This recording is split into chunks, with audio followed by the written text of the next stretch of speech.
नमस्कार, मैं हूं अंकुर और आप देख रहे हैं सत्य हिंदी का न्यूज बुलेटिन। एक नजर अब तक की सुर्खियों पर। ओडिशा में बीजेपी की सरकार बन चुकी है। राज्य में बहुत लंबे अरसे के बाद नवीन पटनायक की पार्टी बीजेपी को विधानसभा में विपक्ष में बैठना पड़ा है। कभी बीजेपी के दोस्तों में गिने जाने वाले नवीन पटनायक विधानसभा में बीजेपी सरकार की कमियां उजागर करेंगे। उन्होंने यही मैसेज अब अपने राज्यसभा सांसदों को भी दे दिया है। बीजेडी प्रमुख नवीन पटनायक ने सोमवार को अपनी पार्टी के 9 राज्यसभा सांसदों के साथ मीटिंग की। इस मीटिंग में उन्होंने अपनी पार्टी के सांसदों से कहा कि वो 27 जून से शुरू हो रहे राज्यसभा के सत्र में एक मजबूत विपक्ष बनकर उभरें। उन्होंने अपने सांसदों से ओडिशा के हिस्से जुड़े मुद्दों को सही तरीके से उठाने के लिए कहा। मीटिंग के बाद मीडिया से बात करते हुए राज्यसभा में पार्टी के नेता सस्मित पात्रा ने कहा कि बीजेपी के नेता इस बार सिर्फ मुद्दे ही नहीं उठाएंगे, बल्कि अगर बीजेपी सरकार द्वारा ओडिशा के हितों को नजरअंदाज किया गया तो वो आक्रामकता भी अपनाएंगे। जब उनसे पूछा गया कि क्या बीजेपी पहले की तरह बीजेपी को मुद्दों पर आधारित समर्थन देगी, तो उन्होंने कहा कि बीजेपी को अब कोई सपोर्ट नहीं है, सिर्फ विरोध। हम ओडिशा के हितों की रक्षा के लिए किसी भी हद तक जा सकते हैं। उन्होंने बताया कि बीजेपी को समर्थन करने का कोई सवाल ही नहीं। बीजेपी चीफ ने हमें मजबूत विपक्ष के रूप में काम करने के लिए कहा है। बता दें कि राज्यसभा में बीजेपी के 9 सांसद हैं और पहली बार लोकसभा में एक भी सीट जीतने में वो सफल नहीं हो पाए हैं। मालूम हो कि मोदी सरकार के सत्ता में आने के बाद बीजेपी ने न सिर्फ विभिन्न मुद्दों पर संसद में बीजेपी का समर्थन किया, बल्कि रेलवे मंत्री अश्विनी वैष्णव को साल 2019 और साल 2024 में राज्यसभा पहुंचने में मदद भी की थी। लेकिन अब ये बीजेपी का साथी उनका दुश्मन बनकर उतरने वाला है। बीजेडी के सीनियर नेताओं के साथ मीटिंग में नवीन पटनायक ने मोदी को बहुमत नहीं मिलने की बात भी कही। उन्होंने कहा कि आप सभी जानते हैं कि बीजेपी को ओडिशा विधानसभा में बहुमत से सिर्फ 4 सीटें ज्यादा मिली हैं। केंद्र में भी उसे पूर्ण बहुमत नहीं मिला है। इसलिए आप सभी एकजुट रहें और पार्टी को मजबूत करें। पार्लियामेंट सेशन का आज पहला दिन रहा। विपक्ष कई मुद्दों पर सरकार को घेरने की तैयारी कर रहा है। इसी बीच राहुल गांधी ने सोशल मीडिया पर बीजेपी सरकार पर निशाना साधा। उन्होंने इस सरकार में पिछले 15 दिनों की बड़ी घटनाओं को लेकर केंद्र सरकार पर हमला बोला। राहुल गांधी ने निशाना साधा और कहा कि एनडीए के पहले 15 दिनों में सबसे पहला भीषण ट्रेन दुर्घटना हुई, दूसरे नंबर पर कश्मीर में आतंकवादी हमले, तीसरे नंबर पर ट्रेनों में यात्रियों की दुर्दशा, चौथा नीट घोटाला, पांचवा नीट पीजी निरस्त, छठा यूजीसी नेट का पेपर लीक, सातवां दूध, दाल, गैस, टोल और महंगे हुए, 8 आग से धधकते जंगल, 9 जल संकट, 10 हीट वेव में इंतजाम ना होने से मौतें। इसके साथ ही उन्होंने कहा कि इंडिया का मजबूत विपक्ष अपना दबाव जारी रखेगा, लोगों की आवाज उठाएगा। उन्होंने आगे कहा कि मानसिक रूप से बैकफुट पर नरेंद्र मोदी बस अपनी सरकार बचाने में व्यस्त हैं। मोदी जी और उनकी सरकार का संविधान पर आक्रमण हमारे लिए एक्सेप्टेबल नहीं है और हम किसी भी हाल में से नहीं होने देंगे। 18वीं लोकसभा के पहले सत्र से पहले सोमवार को पीएम मोदी ने संसद के बाहर मीडिया को संबोधित किया। पीएम मोदी ने कहा कि आज का दिवस वैभव का दिन है। आजादी के बाद पहली बार हमारी अपनी नई संसद में ये शपथ समारोह हो रहा है।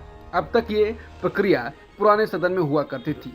पीएम मोदी ने नए सांसदों का स्वागत किया। उन्होंने कहा कि देश की जनता ने तीसरे कार्यकाल के लिए एक सरकार पर मोहर लगाई है। मैं देश की जनता का आभार व्यक्त करता हूँ। सरकार चलाने के लिए बहुमत होता है, पर देश चलाने के लिए सहमति बहुत जरूरी होती है। हमारी कोशिश होगी कि सबकी सहमति लेकर मां भारती की सेवा करें।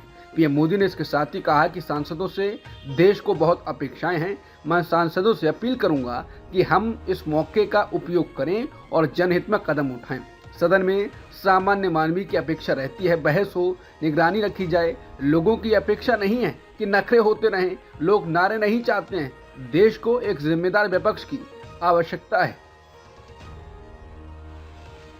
पीएम मोदी ने आपातकाल की तारीख का जिक्र करते हुए कहा कि कल 25 जून है। 25 जून को भारत के लोकतंत्र पर लगे उस कलंक के 50 साल हो रहे हैं। भारत की नई पीढ़ी कभी नहीं भूलेगी कि भारत के संविधान को पूरी तरह से नकार दिया गया था। संविधान के हर हिस्से की धज्जियां उड़ा दी गई थी। देश को जेल खाना बना दिया गया था। लोकतंत्र को पूरी तरह से दबा दिया गया था। अपने संविधान की रक्षा करते हुए, भारत के लोकतंत्र की लोकतांत्रिक परंपराओं की रक्षा करते हुए देशवासी संकल्प लेंगे कि भारत में दोबारा कोई ऐसा करने की हिम्मत ना कर सके जो 50 साल पहले किया गया था।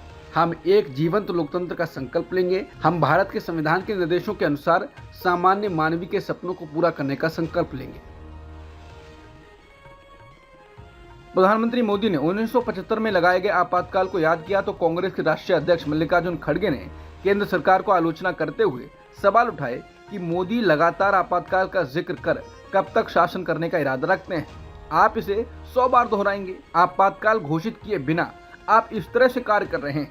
इसे सामने लाकर आप कब तक शासन करने की योजना बना रहे हैं। खड़गे ने कहा कि देश को आशा थी कि मोदी जी महत्वपूर्ण मुद्दों पर कुछ बोलेंगे, लेकिन मोदी जी ने अपने घिसे पिटे शब्द आज जरूरत से ज्यादा बोले।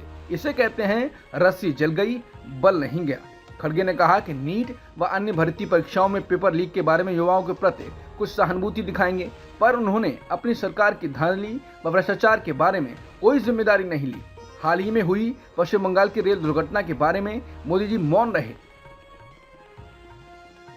लोकसभा सत्र से पहले पीएम मोदी के संबोधन पर कांग्रेस ने प्रतिक्रिया दी। कांग्रेस नेता जयराम रमेश ने कहा कि पीएम मोदी के संबोधन में कुछ भी नया नहीं है और उन्होंने हमेशा की तरह विषय भटकाने वाली बात कही।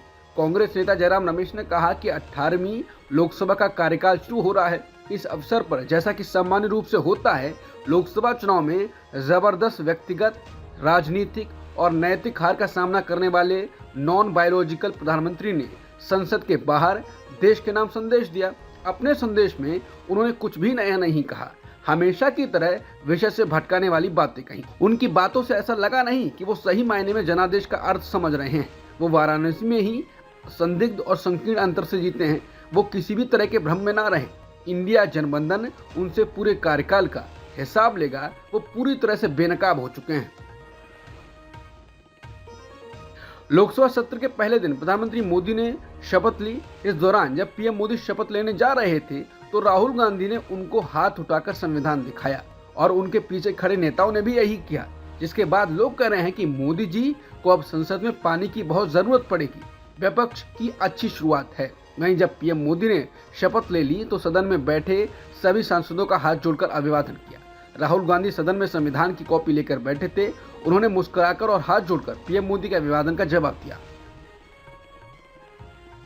अयोध्या से सांसद चुने गए समाजवादी पार्टी के अवधेश प्रसाद संसद में सबकी पसंद बन गए। आज लोकसभा सत्र के पहले दिन सभी उनके साथ दिखे, चाहे कांग्रेस के राष्ट्रीय अध्यक्ष मल्लिकार्जुन खड़गे हों या कांग्रेस संसदीय दल की अध्यक्ष सोनिया गांधी, सभी ने उनसे मुलाकात की। इतना ही नहीं, लोकसभा में अवधेश प्रसाद कांग्रेस नेता राहुल गांधी और अखिलेश यादव के साथ पहली लाइन में बैठे नजर आए। और जब कांग्रेस समाजवादी पार्टी के राष्ट्रीय अध्यक्ष अखिलेश यादव संसद पहुंचे तो वो एक हाथ में संविधान लिए हुए थे और एक हाथ में अवधेश प्रसाद का हाथ अपने हाथों में थामे नजर आए। आज जब लोकसभा में शिक्षा मंत्री धर्मेंद्र प्रधान शपथ लेने जा रहे थे तब विपक्षी सांसदों ने लोकसभा सदन को नीट से गुंजा दिया। विपक्षी सांसदों ने नीट शेम बोलना शुरू कर दिया। बता दें, विपक्ष नीट पेपर धांधली में उनके इस्तीफे की मांग कर रहा है। रायबरेली से कांग्रेस सांसद राहुल गांधी ने संविधान को लेकर पीएम मोदी और अमित शाह पर हमला बोला। उन्होंने कहा कि प्रधानमंत्री मोदी, अमित शाह जो आक्रमण संविधान पर कर रहे हैं वो हमारे लिए स्वीकार्य नहीं है और वो हम नहीं होने देंगे। इसलिए हमने शपथ लेते समय संविधान पकड़ा था। हिंदुस्तान के संविधान को कोई शक्ति नहीं छू सकती। इंडिया गठबंधन के सांसद संसद परिसर में संविधान की कॉपी लेकर पहुंचे और उन्होंने विरोध प्रदर्शन किया। इसके बाद रामदास अठावले ने कहा कि विपक्ष के पास कोई और मुद्दा नहीं है, संविधान का सब आदर करते हैं और उसकी रक्षा होना अनिवार्य है। बार बार संविधान का विषय निकालकर विपक्ष ब्लैकमेल करने की कोशिश कर रहा है। पीएम मोदी ने संविधान के आगे माथा टेक कर शपथ ली है। पीएम मोदी संविधान बदलने वाले नहीं है, इस बारे में गलत प्रचार किया जा रहा है। दिल्ली के मुख्यमंत्री अरविंद केजरीवाल को अभी तिहाड़ जेल की सलाखों के पीछे ही रहना होगा। सुप्रीम कोर्ट ने आज केजरीवाल की याचिका पर सुनवाई की, लेकिन उनको कोई राहत नहीं मिल सकी। सुप्रीम कोर्ट ने कहा कि हाई कोर्ट का फैसला मंगलवार को आने वाला है और हम पहले हाई कोर्ट के फैसले का इंतजार करेंगे। और अब सुप्रीम कोर्ट में केजरीवाल की याचिका पर 26 जून को सुनवाई होगी। यूपी के फिरोजाबाद में 28 साल के दलित युवक आकाश सिंह की हिरासत में मौत के खिलाफ जिले में दलितों ने आंदोलन छेड़ दिया। पुलिस ने प्रदर्शनकारियों के खिलाफ तो 2 एफआईआर दर्ज की हैं। 2 बच्चों के पिता आकाश सिंह को पिछले मंगलवार को बाइक चोरी के आरोप में गिरफ्तार किया गया था। शुक्रवार को उनकी पुलिस हिरासत में मौत हो गई। आरोप है कि पुलिस हिरासत में पिटाई से आकाश सिंह की मौत हुई थी। आकाश की मां शकुंतला ने मीडिया से कहा कि वो मेरे बेटे को सोमवार को ले गए, लेकिन कह रहे हैं कि उसे मंगलवार को गिरफ्तार किया। पुलिस ने उसे बेरहमी से पीटा, जिससे उसकी मौत हो गई। मेरे बेटे को फर्जी मामले में गिरफ्तार किया गया, उसके पास पहले से ही एक बाइक है। वहीं पुलिस का कहना है कि आकाश को मंगलवार शाम गिरफ्तार किया गया और बुधवार सुबह मेडिकल जांच के बाद न्यायिक हिरासत में भेज दिया गया। वो गुरुवार रात बीमार पड़ गया और उसे दवा दी गई, लेकिन शुक्रवार को उसकी तबीयत बिगड़ गई और बाद में एक अस्पताल में उसकी मौत हो गई। दक्षिण अफ्रीका ने वेस्टइंडीज के खिलाफ खेले गए सुपर 8 के मुकाबले में जीत हासिल कर सेमीफाइनल में जगह बना ली है। दक्षिण अफ्रीका ने 3 विकेट से वेस्टइंडीज को हराकर सेमीफाइनल में जगह बनाई। अब तक की सुर्खियों में इतना ही। बाकी खबरों के लिए बने रहिए सत्यहिंदी.com के साथ।